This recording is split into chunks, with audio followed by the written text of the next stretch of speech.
దాదాపు 30 ఏళ్ల క్రితం వారణాసి. మనుషులు మాట్లాడుకోవడానికి అడ్డంగా టీవీలు, మొబైల్ ఫోన్లు లేని రోజులు. న్యూస్ పేపర్స్ కూడా సెన్సార్ అవుతున్న రోజులు. సఫకేషన్గా ఉండేది. మా కాలేజ్ బయట జయప్రకాష్ నాయుడికి మద్దతుగా ర్యాలీ జరుగుతోంది.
ఫస్ట్ టైం అప్పుడే చూశాను. నాకిప్పటికీ గుర్తుంది. యుద్ధంలో అవతల వాణ్ణి గెలిచే ముందు వీరుడు ఎలా ఉంటాడో వాడు సరిగ్గా అలా ఉన్నాడు. అబే హటో తుమారీ మయ్యాకి छोड़ दो हमारा डंडा नहीं तो घुसेड़ देंगे अंदर. కొట్టు, చచ్చిపోయేలా కొట్టు. దెబ్బతింటున్న వాడి కళ్ళలో చూస్తూ ఇలా కొట్టు, ఇలా కొట్టు, ఇలా కొట్టు, ఇలా కొట్టు, ఇలా కొట్టు, ఇలా కొట్టు, ఇలా కొట్టు, ఇలా కొట్టు. చెయ్యి వణక్కుండా, రెప్ప వాల్చకుండా. Quite a tough guy, eh? Quite a tough guy, man.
దేశం కాలం అన్నింటికీ అతీతంగా ఉండే భాష భయం. అది మాకే కాదు మీకు ఉంటుంది. కొడితే అరుస్తాం, బోట్లతో తొక్కితే భరిస్తాం, బానెట్లతో పొడిస్తే నరికి నడి రోడ్డు మీద పడేస్తాం.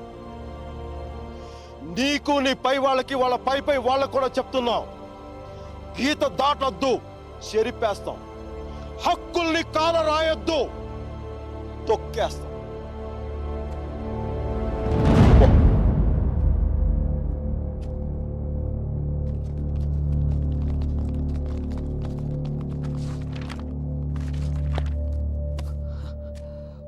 ఆఫీస్ వాళ్ళు అంత తేలిగ్గా వదలరేమో. కారణం లేని కోపం, గౌరవం లేని ఇష్టం, బాధ్యత లేని యవ్వనం, జ్ఞాపకం లేని వృద్ధాప్యం అనవసరం. అలాంటి వాడు ఉన్నా ఒకటి లేకపోయినా ఒకటి. ఎవరో చూసి బుక్స్ ఇచ్చారు.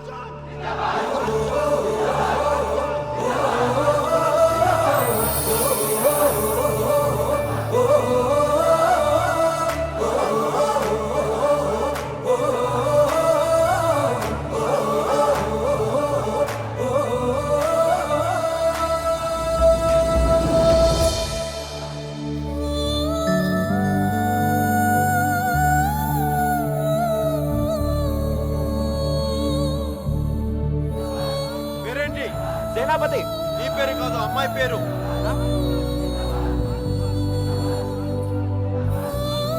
Vasumathi.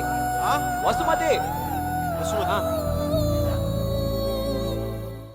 Osmati, quite a classical name, eh? Vaijantimala, Madhubala, like that Mishia.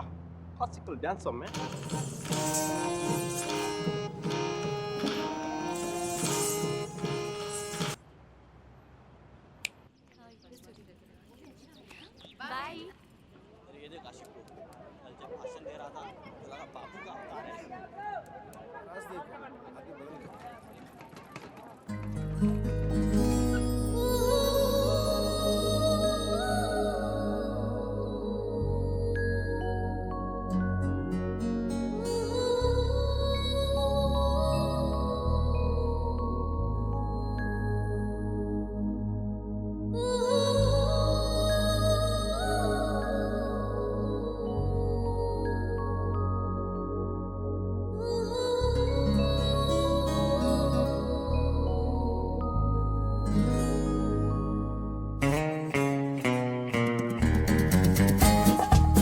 ముందు రిక్షా, వెనక వాడి బుల్లెట్.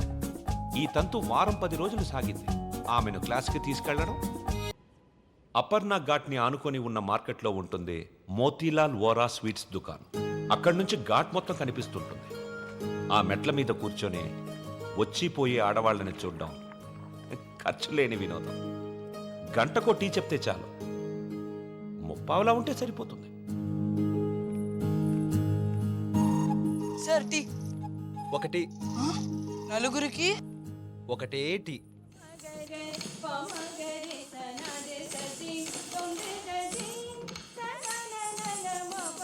ఆ రోజు వసుమతి డాన్స్ క్లాస్కి రాలేదు. అందరం అక్కడ సమావేశమయ్యాం.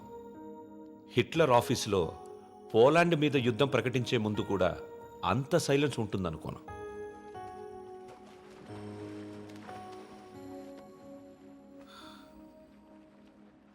మా అమ్మమ్మ వాళ్ళ చిన్నమామయ్య చనిపోయాడు. వసుమతి వచ్చింది. నా లైఫ్లో ఫస్ట్ టైం పాడగడుతున్నా. బట్టల దండం కంటే కొంచెం గట్టిగా కట్టాలంతే. ఎందుకంటే బట్టల కంటే అవి వేసుకునే మనిషి కొంచెం బరువు ఎక్కువ ఉంటాడు కదా.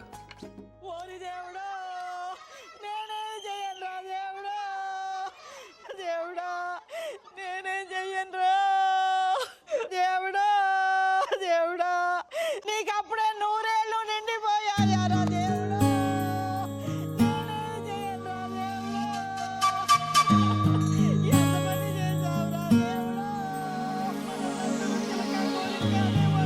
చిలకొండిపోయింది, కోరిక ఎగిరిపోయిందిరా దేవుడా, దేవుడా నేనేం చెయ్యనురా, పోతా పోతా నన్ను కూడా తీసుకోలేకపోయావా. ఊరుకో అక్క, పోయిన వాళ్ళతో పాటు మనం పోతామేంటి? కాస్త కాఫీ పోయిండ్రా. ఇవి నోదార్చి ఓదార్చిన గొంతెండిపోతుంది. నాకు ఇలాంటివి ఇష్టం ఉండదు. ఆయనకి అంతే తల్లి, టీలు కాఫీలు అస్సలు పడేవి కాదు. ఊరుకోవే అక్క, 70 ఏళ్ళు బతికాడు. ఇంకా ఉండి ఎవరికి ఉపయోగం? మందుల షాప్ వాళ్ళకైనా డాక్టర్లకి తప్ప. ఇవన్నీ మా ఇంట్లో వాళ్ళకి తెలిస్తే బాగోదు. ఆయన కూడా అంతే తల్లి, ఎవరికి తెలియకూడదు అని రోగాన్ని దాచిపెట్టి పోయాడే అమ్మ. రాత్రి కూడా కంది పచ్చడి చేయమని నూనె వేసుకొని ఇంత పచ్చడి తిన్నాడే మహారాజు. అంత తినే అరక్కపోయాడు. ఇలాంటివి చేస్తే మా వాళ్ళు నా చదువు మానిపించేస్తారు. దయచేసి నా వెనకాల పడడం మానేయండి. ఎప్పుడు శాంత శాంత అంటూ నా కొంగు పట్టుకుని తిరిగేవారు. చచ్చా ఊరికా బతుకుండగా ఒక్కరోజైనా కడుపు నిండా భోజనం పెట్టావా బావకే? చికెన్ తింటానంటే వేడి చేస్తుంది అనేదానివి, మటన్ అంటే అరగదనేదానివి, చేపలు అంటే ముళ్ళు ఉంటాయి అనేదానివి. పత్తళ్ళు తిని తిని అల్సర్ వచ్చిపోయాడు.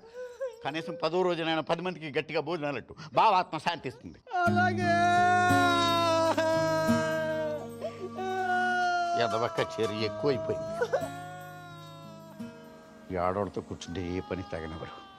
మనం అనుకున్నది మనం చేసేయాలంతే. ఒరే కాఫీ ఎక్కడ ఉందిరా?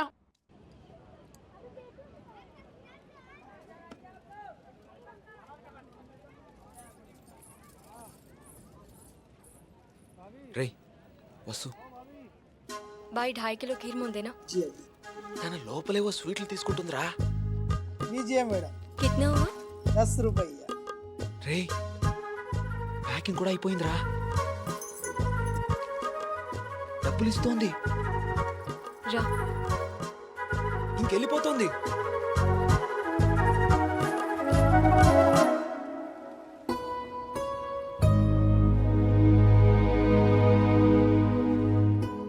మిమ్మల్ని బాధ పెట్టినందుకు క్షమించండి. ఇంకెప్పుడు మీ వెంట తిరగను, మీ డ్యాన్స్ క్లాస్ దగ్గరికి రాను, మీరు చదువు ఆపక్కర్లేదు. బాగా చదవండి, పరీక్షలు బాగా రాయండి.